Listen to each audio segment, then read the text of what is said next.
오늘 안에 안 팔리면 넌 저기 부둣간 빗방으로 넘겨버릴 테다. 어이, 거 구박 그만하시게. 이 아이는 내가 데려가겠네. 이제 나랑 같이 가자꾸나. 앞으로 험한 꼴은 면할 것이다. 지독한 흉년의 해에 스무냥이나 주고 뚱순이를 데려왔습니다. 스무냥이면 온 식구가 겨울을 나고도 남을 돈이었으니 뚱순이는 감당하기 벅찬 감동과 죄스러움을 동시에 느꼈습니다. 아니, 쌀독이 비어가는 마당에 저런 황소만 한 식충이를 드린다고요? 지금 제정신이세요? 하지만 뚱순이가 분란의 시작이 되었습니다. 어떤 사연일까요? 이야기의 시작이 궁금하시면 좋아요를 눌러주세요. 옛날 옛적 지독한 흉년으로 쌀 한 톨이 목숨보다 귀하던 시절이 경기도 어느 시골 장터였습니다. 굶주림에 눈이 먼 사람들은 자식까지 내다 파는 비정한 풍경 속에서 유독 사람들의 발길이 멈춘 곳이 있었습니다. 자, 아무나 내려가시오. 힘 하나는 장사요. 밭갈이든 집 나르기든 소 한 마리 몫은 거뜬히 해낼 물건이요. 피도 눈물도 없기로 소문난 인력거간 꾼이 밧줄로 꽁꽁 묶인 거구에 처자 뚱순이를 짐승처럼 잡아 끌고 있었습니다. 뚱순이는 본래 장터 뒷골목에 버려진 것을 거간꾼이 앵벌이로 부려먹기 위해 거둔 아이였지요. 하지만 흉년이 길어지자 문제가 생겼습니다. 타고난 뼈대가 장대한 뚱순이가 남들보다 배는 더 먹어대니 거간꾼 입장에선 밥만 축내는 식충이로 전락해버린 것입니다. 덩치만 컸지 저거 데려가면 밥해대다가 집안 기둥뿌리 다 뽑히겠구만. 사람들은 혀를 차며 고개를 저었습니다. 거간꾼은 뚱순이의 옆구리를 발로 차며 윽박질렀습니다.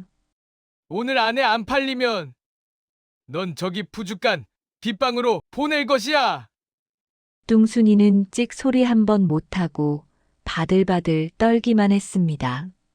태어날 때부터 구박만 받고 자라 스스로를 짐승보다 못한 존재라 여기며 살아왔기 때문입니다. 그녀의 눈에는 눈물조차 말라붙어 있었고 그저 발등만 내려다보며 누군가 자신을 데려가 주기만을, 아니 차라리 이 고통이 끝나기만을 바라고 있었습니다. 그때였습니다. 양반 하나가 불쑥 앞으로 나선 것이 아니겠습니까? 어이, 거 구박 그만하시게. 이 아이는 내가 데려가겠네. 경기도 일대에서 해안이 깊기로 소문난 이 진사였습니다. 그는 품에서 주섬주섬 쌈지를 꺼내더니 엽전 꾸러미를 툭 던졌습니다. 스무냥일세. 그 아이 몸값으로 부족하지 않을 게야. 스무냥이요? 거간꾼의 눈이 휘둥그레졌습니다. 똥값에 넘겨도 안 팔리던 천덕꾸러기를 거금 스무냥에 사겠다니 사람들은 이 진사가 노망이 났다며 수군거렸습니다. 하지만 노인은 아랑곳하지 않고 뚱순이의 포박을 직접 풀어주었습니다. 이제 나랑 같이 가자꾸나. 앞으로 험한 꼴은 면할 것이다.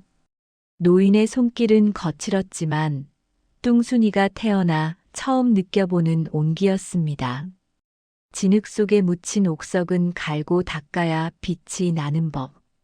이 진사의 눈에는 거간꾼의 발길질에 웅크린 미련한 아이가 아니라 그 안에 숨겨진 귀한 재능과 누구보다 맑은 심성이 보였던 것입니다. 하지만 이 진사가 뚱순이를 데리고 집 대문을 들어서는 순간 평화롭던 집안은 아수라장으로 변했습니다. 아니, 쌀독이 비어가는 마당에 저런 황소만 한 식충이를 들이다니요. 안방마님 박씨의 날카로운 비명이 가을 서리처럼 마당을 쩔렁거리게 울렸습니다. 박씨는 가슴을 치며 툇마루로 뛰어나왔고 그 뒤를 따르던 며느리의 눈등에도 도끼 눈이 떴습니다. 하물며 저것을 데려오는데 그 피 같은 스문양을 탕진하셨단 말씀입니까? 흉년의 스문양이면 온 식구가 겨울을 나고도 남을 돈이었으니 그녀들에게 뚱순이는 감당하기 벅찬 재앙 그 자체였을 것입니다.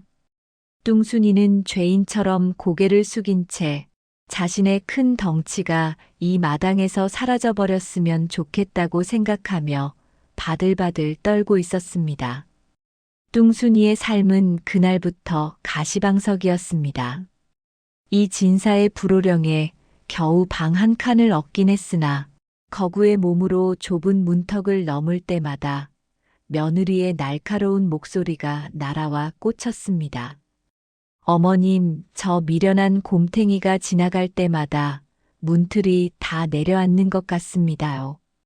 저런 건 사람 방이 아니라 외양간에 가두어야 하는 것 아닙니까? 며느리의 비아냥에 안방마님 박씨는 옳다구나 맞장구를 쳤습니다. 기왕 큰돈 들여 사온 것이니 소처럼 부려먹기라도 해야 본전 생각이 덜 날 것 같았기 때문이지요. 그날부터 뚱순이의 자리는 따뜻한 아궁이 앞이 아닌 찬바람 몰아치는 마당 구석 장작더미 앞이 되었습니다. 먹기는 남들 3배로 먹을 테니 일도 3배로 하거라. 오늘 이 장작을 다 패지 못하면 저녁상은 꿈도 꾸지 마라. 며느리는 산더미 같은 통나무를 가리키며 뚱순이에게 낡은 도끼 한 자루를 던졌습니다.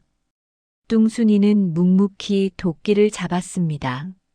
장작이 떡하고 갈라질 때마다 튀어오르는 나무. 부스러기가 그녀의 볼을 때려 피가 맺혔지만 뚱순이는 아픈 줄도 몰랐습니다. 몸이 고단해야 배고픔을 잊을 수 있었고 땀을 흘려야 가슴 속에 뚫린 서러운 구멍이 조금이나마 메워지는 듯 했기 때문입니다. 하지만 진짜 고문은 해가 뉘엿뉘엿 넘어갈 때 시작되었습니다. 부엌 굴뚝에서 저녁 짓는 연기가 피어오르고 구수한 된장 냄새가 담장을 넘을 때면 뚱순이는 마른 침을 삼키며 도끼질을 멈춰야 했습니다. 이걸 밥이라고 주느냐? 개나 줘도 안 먹겠다.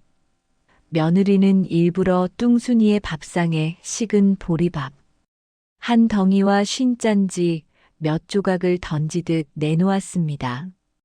뚱순이는 그마저도 감지덕지하며 빈 그릇을 싹싹 긁어먹었습니다. 그릇 긁는 소리가 혹여 안채까지 들릴까봐 숨조차 조심스레 쉬며 살아야 하는 인생. 뚱순이는 자신의 거대한 몸집이 원망스러워 한참을 어둠 속에서 웅크리고 있었습니다. 그런데 어느 날 사건이 터졌습니다.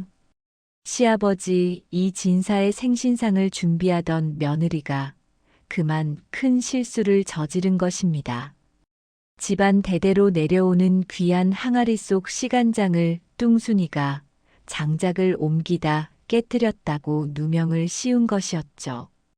이 천치 같은 년, 내가 기어이 가문을 망치려고 작정을 했구나. 며느리는 깨진 항아리 파편을 뚱순이 앞에 집어 던지며 악을 썼습니다. 사실은 며느리가 뒷걸음질 치다 깬 것이었으나 만만한 뚱순이를 희생양으로 삼은 것이었습니다. 박씨 부인은 머리에 띠를 두르고 누웠고 며느리는 당장 저 흉물을 내쫓으라며 이 진사를 압박했습니다. 뚱순이는 억울함에 입술을 깨물었지만 아무도 그녀의 말을 들어주지 않았습니다. 오직 이 진사만이 깨진 조각을 가만히 들여다보며 무거운 침묵을 지킬 뿐이었죠. 이 진사는 떨고 있는 뚱순이에게 다가가 나직이 물었습니다. 뚱순아, 너는 이 깨진 항아리를 보며 무슨 생각을 하느냐? 뚱순이는 눈물을 닦으며 대답했습니다. 항아리는 깨졌지만 그 안에 담겼던 맛은 땅이 기억할 것입니다요. 제가 그 맛을 다시 살려보겠나이다. 며느리는 코방귀를 뀌며 비웃었지만 이 진사의 눈빛은 번뜩였습니다. 그것은 단순히 항아리를 고치겠다는 말이 아니었습니다. 무너진 가문의 맛을 버려진 재능으로 다시 세우겠다는 뚱순이의 소리 없는 선전포고였던 것입니다. 시간장 항아리가 깨진 이후 집안 밥상은 그야말로 엉망이 되었습니다. 며느리는 간 맞추기에 실패해 매번 소태처럼 짜거나 맹물 같은 국을 내놓았고 박씨 부인의 타박은 날이 갈수록 심해졌습니다. 내 손이 정녕 사람 손이냐, 짐승 발바닥이냐. 며느리는 그 화풀이를 고스란히 뚱순이에게 쏟아부었지요. 그러던 어느 날 밤 며느리가 시아버지 생신상에 올릴 귀한 조기탕을 끓이다가 졸음을 이기지 못해 국물을 홀랑 태워 먹는 대형 사고를 쳤습니다. 탄내가 진동하는 부엌에서 며느리는 하얗게 질려 발을 동동 굴렀습니다. 아이고, 이제 정말 죽었구나. 며느리가 겉옷도 챙기지 못하고 뒷간으로 숨어들어 울음을 터뜨린 사이 어둠 속에서 거대한 그림자가 부엌으로 스며들었습니다. 바로 뚱순이였습니다. 뚱순이는 탄내가 밴 조기를 정성스레 건져내고 찬장 깊숙이 숨겨져 있던 마른 찻잎과 쌀뜨물을 꺼냈습니다. 그녀의 투박한 손놀림은 놀랍도록 섬세했습니다. 물을 얇게 썰어 냄비 바닥에 깔고 탄내를 잡아줄 비장의 재료들을 넣자 부엌을 가득 채웠던 불쾌한 냄새가 순식간에 사라지고 은은하고 구수한 향기가 피어오르기 시작했습니다. 다음 날 아침 이 진사의 생신상에 조기탕이 올랐습니다. 박씨 부인은 코를 킁킁거리며 의심의 눈초리를 보냈지만 국물을 한 모금 들이키자마자 눈이 휘둥그레졌습니다. 아니, 이 맛은 돌아가신 시어머님이 해주시던 그 맛 아니냐. 며느리는 영문도 모른 채 숟가락을 든 채 멍하니 서 있었습니다. 분명 자신이 태워 먹은 국인데 상에 올라온 것은 천상의 맛이었으니까요. 며느리는 이때부터 기고만장해졌습니다. 어머님, 제가 밤새 잠도 안 자고 정성을 다해 끓였사옵니다. 며느리의 뻔뻔한 거짓말에 뚱순이는 마당에서 묵묵히 마른 장작만 팼습니다. 하지만 꼬리가 길면 밟히는 법.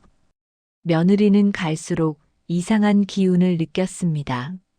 자신이 대충 버려둔 나물들이 다음 날이면 보들보들하게 묻혀져 있고 신내나던 김치찌개가 아침이면 감칠맛 나는 별미로 변해 있었기 때문입니다. 분명 이 집에 우렁각시가 있는 게야. 아니면 그 뚱보년이. 며느리는 뚱순이를 잡기 위해 비열한 덫을 놓았습니다. 일부러 소금 한 포대를 다 부어 도저히 먹을 수 없는 소금국을 끓여놓고는 자는 척하며 문틈으로 부엌을 감시했습니다. 깊은 밤 예상대로 뚱순이가 부엌으로 들어왔습니다. 뚱순이가 국물을 맛보고 인상을 찌푸리더니 품 안에서 무언가를 꺼내 국에 넣고 휘젓기 시작했습니다. 그 순간 며느리가 문을 박차고 튀어나왔습니다. 이 도둑년, 내 이럴 줄 알았다. 내가 우리 집 솥에 독이라도 타려는 게냐? 며느리는 뚱순이의 머리채를 휘잡고 마당으로 끌고 나왔습니다.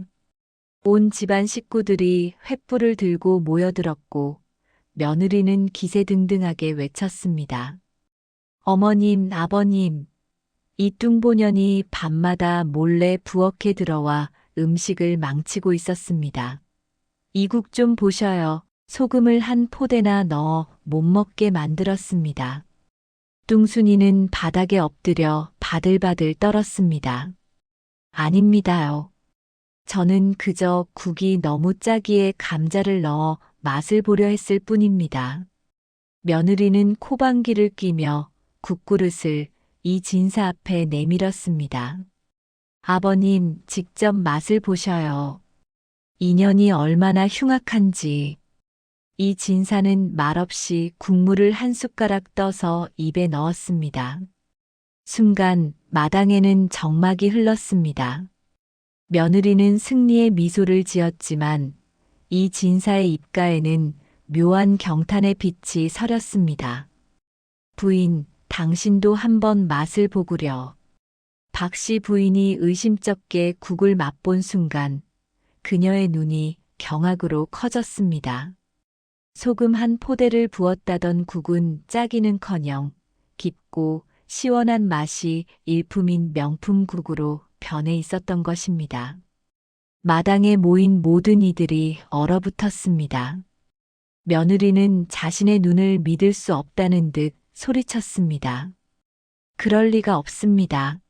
제가 분명 소금을 한 포대나 넣었는데 어찌 맛이 이럴 수 있단 말입니까? 며느리의 실토에 이 진사의 눈이 서슬 퍼렇게 빛났습니다. 결국 내 입으로 자백하는구나. 시아버지의 밥상을 망치기 위해 소금을 쏟아부은 것이 정녕 너란 말이냐? 며느리는 아차 싶어 입을 틀어막았지만 이미 엎질러진 물이었습니다. 이 진사는 떨고 있는 뚱순이를 손수 일으켜 세웠습니다. 그리고 집안 식구들 앞에서 엄중히 선포했습니다. 내가 장터에서 20양을 주고 산 것은 밥이나 축내는 식충이가 아니었다. 이 아이는 죽어가는 맛을 살려내고 사람의 마음을 어루만질 줄 아는 이 나라 최고의 요리사니라. 이 진사는 뚱순이가 품 안에서 꺼냈던 비장의 재료들을 하나하나 보여주었습니다. 그것은 며느리가 버린 시든 채소 뿌리와 말린 북어 껍질이었습니다. 남들이 쓰레기라 여긴 것을 뚱순이는 보물로 바꾸어 놓았던 것입니다. 박씨 부인은 그제야 자신의 눈이 멀었음을 깨닫고 뚱순이의 손을 잡으며 눈물을 흘렸습니다. 미안하다. 우리가 보물을 몰라보고 짐승 대접을 했구나. 그날 이후 며느리는 곳간 열쇠를 빼앗긴 채 뚱순이 밑에서 물 깃는 일부터 다시 배워야 했습니다. 뚱순이는 더 이상 뚱보년이라 불리지 않았습니다. 그녀는 이 진사댁의 당당한 안주인이자 부엌의 수장이 되어 굶주린 백성들을 위한 나눔의 밥상을 차리기 시작했습니다. 소문은 궁궐까지 닿았습니다. 나라에 큰 흉년이 들어 임금조차 식음을 전폐하던 때 뚱순이는 버려지는 식재료로 수만 명의 백성을 먹여 살리는 비법을 정리해 궁에 올렸습니다. 감복한 임금은 뚱순이를 직접 대궐로 불러들여 극찬하며 그녀에게 정경부인이라는 최고의 칭호를 내렸습니다. 비단옷을 입고 금가마를 탄 뚱순이가 고향 마을로 돌아오던 날 장터 사람들은 모두 길가에 엎드려 머리를 조아렸습니다. 20양에 팔리던 처자가 나라를 구한 부인이 되어 돌아오다니. 뚱순이는 자신을 비웃던 사람들에게 화를 내는 대신 커다란 솥에 정성 가득한 국밥을 끓여 대접했습니다. 진정한 아름다움은 거대한 몸집 뒤에 숨겨진 넉넉한 마음과 보잘것없는 것에서도 가치를 찾아내는 정성에 있음을 온 세상에 증명한 것이지요. 20양에 팔려온 바보 같은 뚱녀 뚱순이. 그녀가 지켜낸 것은 한 집안의 밥상이 아니라 사람을 귀하게 여기는 따뜻한 마음이었습니다. 여러분은 오늘 20양에 팔려온 천덕꾸러기에서 나라를 구한 정경부인이 된 뚱순이의 인생 역전을 보며 어떤 생각이 드셨나요? 세상은 뚱순이의 거구와 투박한 외모만 보고 미련한 식충이라며 손가락질했습니다. 하지만 시아버지 이진사만은 그 거친 손마디 속에 숨겨진 사람을 살리는 정성을 보았지요. 우리는 흔히 눈에 보이는 것이 전부라고 믿으며 삽니다. 누군가를 겉모습으로 판단하고 때로는 나 자신조차 남들의 시선에 갇혀 나는 쓸모없는 사람인가라며 자책하기도 합니다. 하지만 오늘 뚱순이가 우리에게 보여준 진실은 명확합니다. 진흙 속에 묻혀 있다고 해서 옥석이 돌이 되는 것은 아니며 보잘것없는 재료라 해도 진심을 담은 손길이 닿으면 천하의 진미가 된다는 사실입니다. 혹시 지금 스스로가 초라해 보이고 세상의 구박에 위축되어 계신가요? 뚱순이가 어두운 부엌에서 묵묵히 칼을 갈며 때를 기다렸듯 여러분 안에 숨겨진 귀한 재능과 따뜻한 마음도 반드시 빛을 발할 날이 올 것입니다. 여러분의 가치를 알아봐 줄 단 한 사람, 그리고 그 믿음을 기적으로 바꿔낼 여러분의 진심을 응원합니다. 오늘 뚱순이의 따뜻한 국밥 한 그릇 같은 이야기가 여러분의 마음을 위로해 드렸다면 좋겠습니다.